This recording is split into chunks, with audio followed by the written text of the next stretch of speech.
solo. Mira, yo estoy muy convencido de lo que estoy haciendo. Estoy muy convencido de que lo peor del Uruguay no es lo que pasa hoy, sino hacia dónde vamos si no cambiamos el rumbo.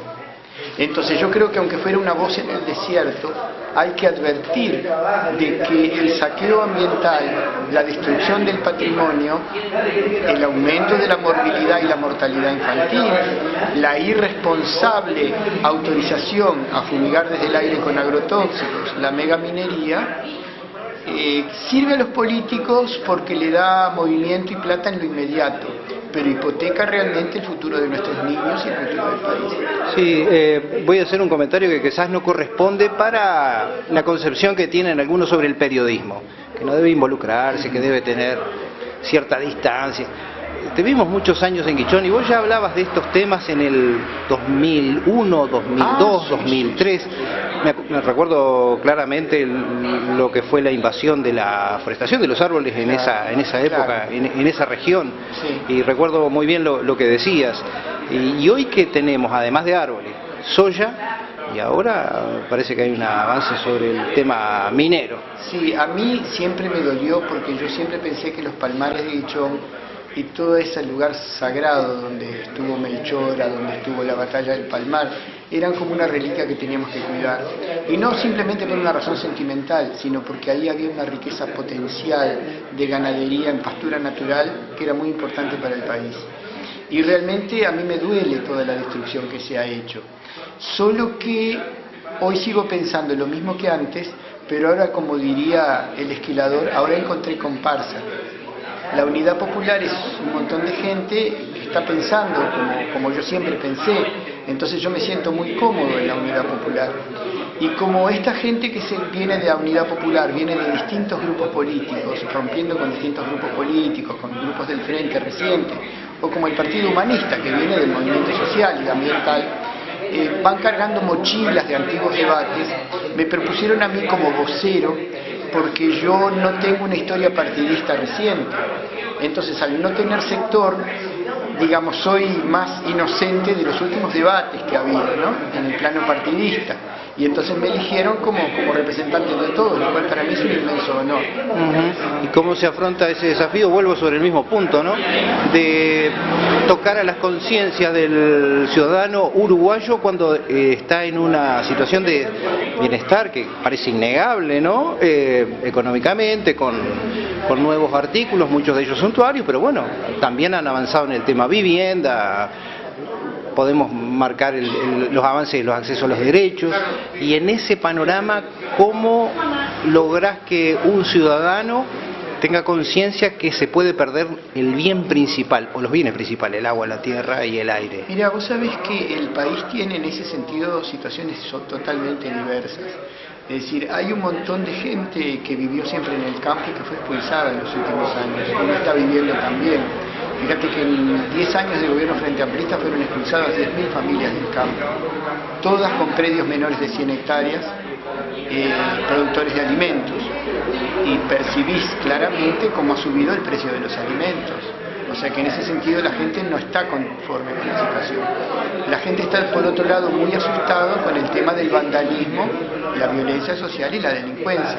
O sea que en eso tampoco estamos bien.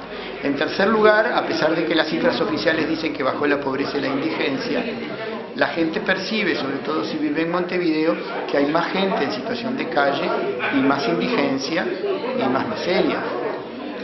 Y en realidad eso se debe a una cosa que no se dice, pero que es real, y que cualquier televidente puede percibir.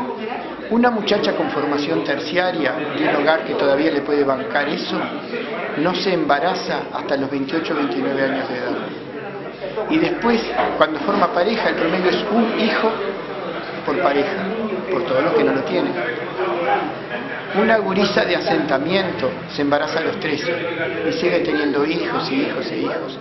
Entonces, en realidad lo que se reproduce en el Uruguay fundamentalmente es la pobreza y la miseria, las dinastías de los excluidos.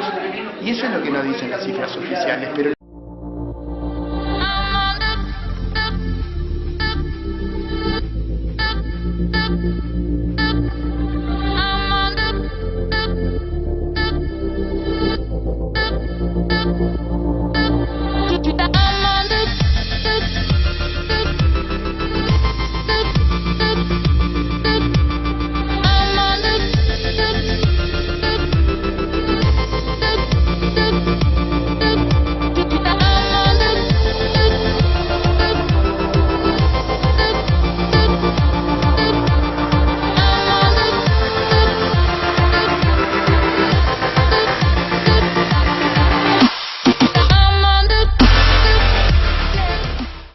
sino respecto de una empresa privada. Lo que yo no sé si es peor o mejor, pero lo cierto es que suponen los contratos de inversión que un contrato y los intereses privados de una empresa privada van a mandar por encima de los intereses generales reconocidos en la Constitución. ¿Primera vez que firmaríamos estos contratos de inversión o tenemos otras experiencias? No, tenemos un antecedente muy negativo, sin ley, pero un antecedente muy negativo que fue el contrato de Montes del Plata en enero del 2011, ¿no? Que ya supuso un condicionamiento a la voluntad de Montes del Plata.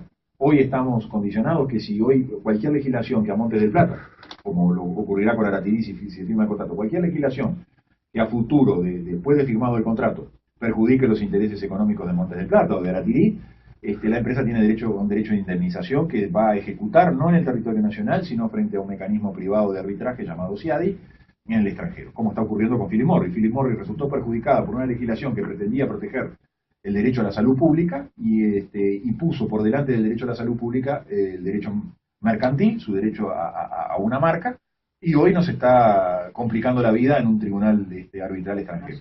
Bastante dinero nos está costando. Que bastante dinero nos está costando y si la sentencia sale negativa, como todo parece indicar, nos va a costar muchísimo más y lo vamos a pagar todo. ¿Y en el caso de Montes del Plata ha hecho, digamos, uso de eso, de esa...? Sí, nosotros planteamos la inconstitucionalidad, planteamos la nulidad del contrato, ahí no había una ley de por medio, planteamos la nulidad del contrato, no tuvimos una decisión judicial favorable, la Suprema Corte no quiso asumir competencia en su momento, porque entendió que había una cuestión de monto, lo cual parecía bastante ridículo, porque le estábamos poniendo de alguna manera precio a valores constitucionales o a normas constitucionales que hablaban de la soberanía y de la República, nada menos. En fin, estos intereses económicos poderosos, cuando en alguna época se dijo que Botnia era una cuestión de Estado, o cuando ahora Aratirí obtiene una ley que le da un puerto, un mecanismo de energía como la regasificadora y una ley para proteger sus intereses, tienen tanto poder que influyen directa o indirectamente en las decisiones judiciales. Eso tenemos que ser conscientes todos los uruguayos, ¿no? Cuando se pierde soberanía respecto del poder legislativo, respecto del poder ejecutivo, pero también respecto del poder judicial. Bueno, planteadas así las cosas, digamos, ¿qué es lo que se viene a futuro, ¿no? En el marco precisamente de estas visitas que está haciendo por todo el territorio nacional. Sí. ¿Qué es lo que encuentra en la gente? ¿Qué respuesta encuentra la gente? Porque como es un tema básicamente politizado y 2014 no es un año cualquiera, digamos, claro, se supone que, bueno, en este caso los ida y vuelta deben de ser por lo menos ricos y de ahí para arriba cualquier adjetivo vale, ¿no? No, hoy de noche en el Centro Universitario de Paysandú, a las 20 horas, lo que pretendemos junto con mi colaborador, el señor Germán Parula, es exponer un poco estas cosas, explicarlas, permitir que las personas que concurran puedan preguntar, puedan interrogarnos sobre todas estas cuestiones. Son cuestiones muy difíciles a veces de entender, muy duras, que sorprenden, que generan incredulidad y trataremos de vencer todos esos obstáculos y estar al servicio de la ciudadanía. Cuando un fiscal actúa, cuando actúa en materia de intereses generales y sobre todo cuando actúa en materia de protección del medio ambiente y cuando están en juego intereses como la soberanía nacional y la república, es importante que lo explique a la ciudadanía. Porque explicarle a la ciudadanía hace a los ciudadanos ciudadanos. Si los ciudadanos se mantienen en la ignorancia, no son ciudadanos. Pasarán a ser otra categoría, plebeyos, esclavos, pongámosle el nombre que queramos. Entonces tratamos de hacer eso, pero al mismo tiempo nos enriquecemos muchísimo. Hace más de 3 años que venimos dando estas charlas en distintos puntos del país, y nos enriquecemos muchísimo con el aporte de la ciudadanía y con las preguntas y con los cuestionamientos y con los puntos de vista que a veces no coinciden con los nuestros, pero que nos enseñan a actuar de mejor manera. Da la impresión, vuelvo al tema que le planteaba antes, ¿no? Que tenemos poca formación en lo ambiental. Digo, en la fiscalía, en los profesionales. Sí, hay un problema de formación y también hay un problema que es el siguiente. Estos asuntos tienen una alta complejidad. Y en esa alta complejidad se engaña.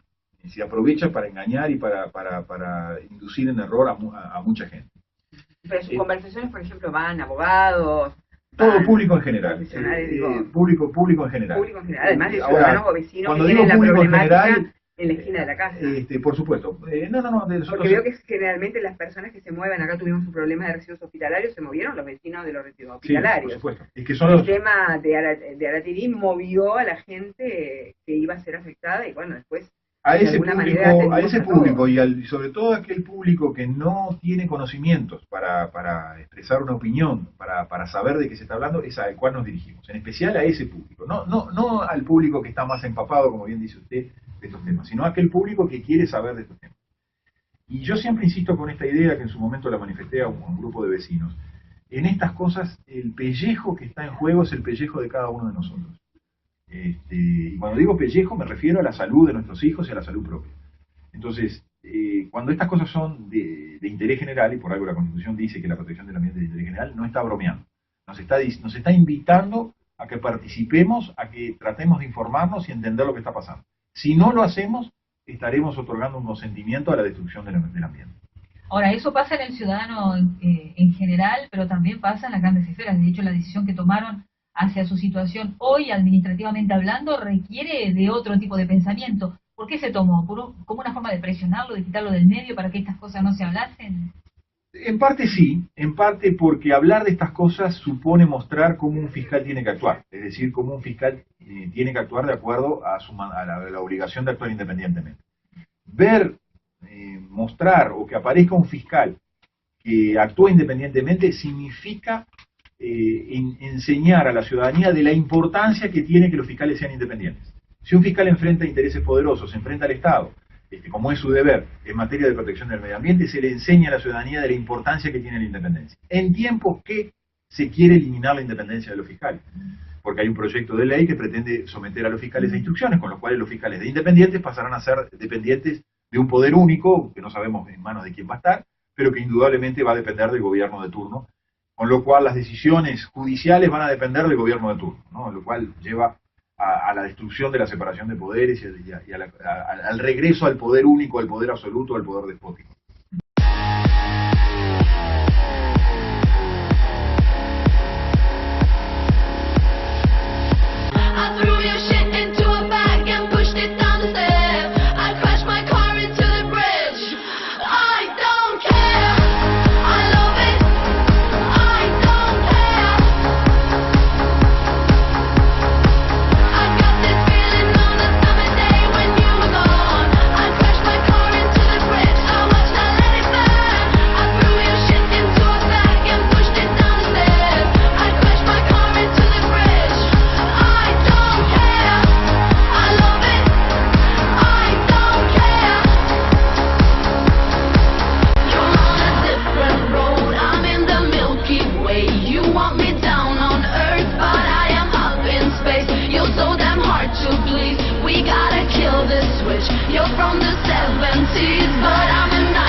Yo me sigo rememorando, me quedan unos minutitos nomás, pero cuando la DINAMA, la Dirección Nacional de Medio Ambiente, lo hemos escuchado al director Jorge Ruff, que dice que tienen muchísimos proyectos y como que los apuran, y son materia muy compleja que hay que analizarla muy concienzudamente, o cuando nos acordamos, por ejemplo, de la otra ministra de Ambiente que se fue y pidió justamente que atendieran y no se apuraran ese tipo de proyectos, sí, porque da la impresión que se trabaja bajo presión y el apuro, que creo que no es lo mejor en estos emprendimientos.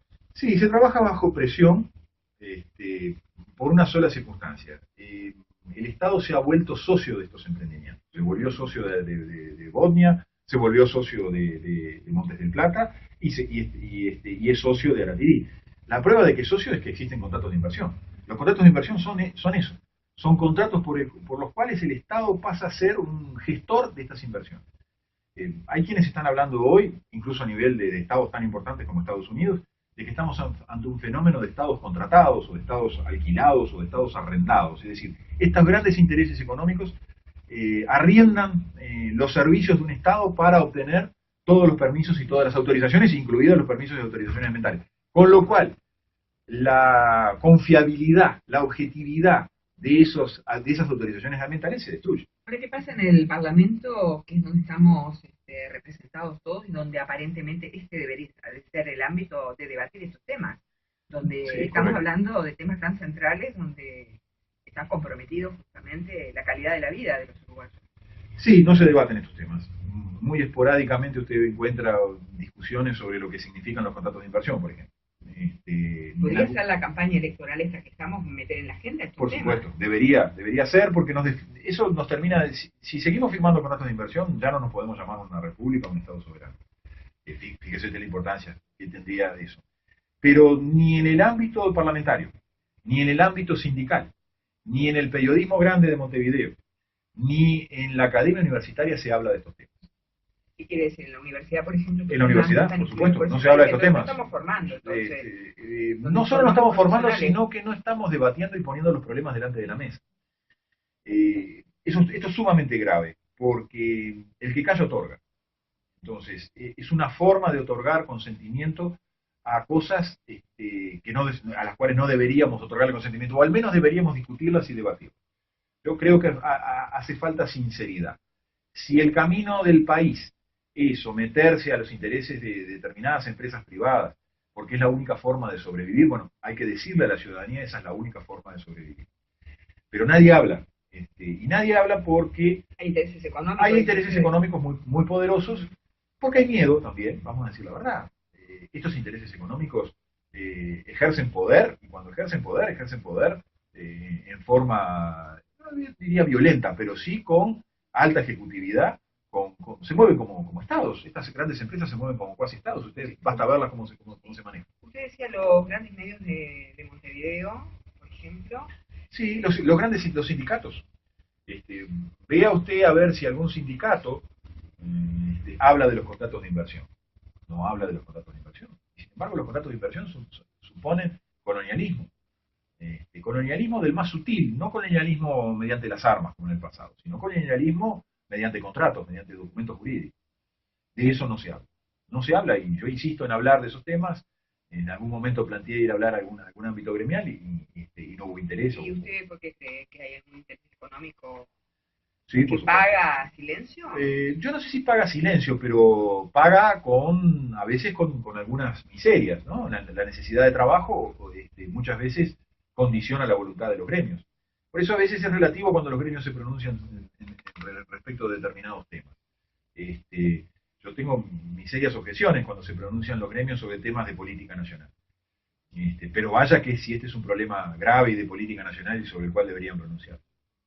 Pero es el mismo silencio que uno ve en la academia universitaria. Y le confieso, el silencio gremial puede no molestarme tanto, pero el silencio de la academia universitaria, ese sí me molesta y mucho.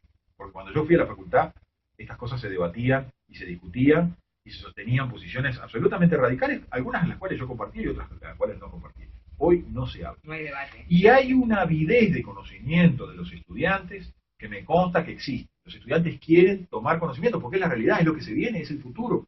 Que tiene que ver, por ejemplo, con el monocultivo, con los transgénicos, con todos esos con temas. La megaminería, con todo lo que de alguna manera... Con todos esos temas, con las figuras jurídicas adoptadas, con la nueva economía que estamos enfrentando. Yo sostengo que nosotros estamos viviendo ya no tiempos de economía intervenida, ni economía socialista, ni de economía liberal o neoliberal. Estamos viviendo tiempos de neofeudalismo. ¿Qué quiere decir esto?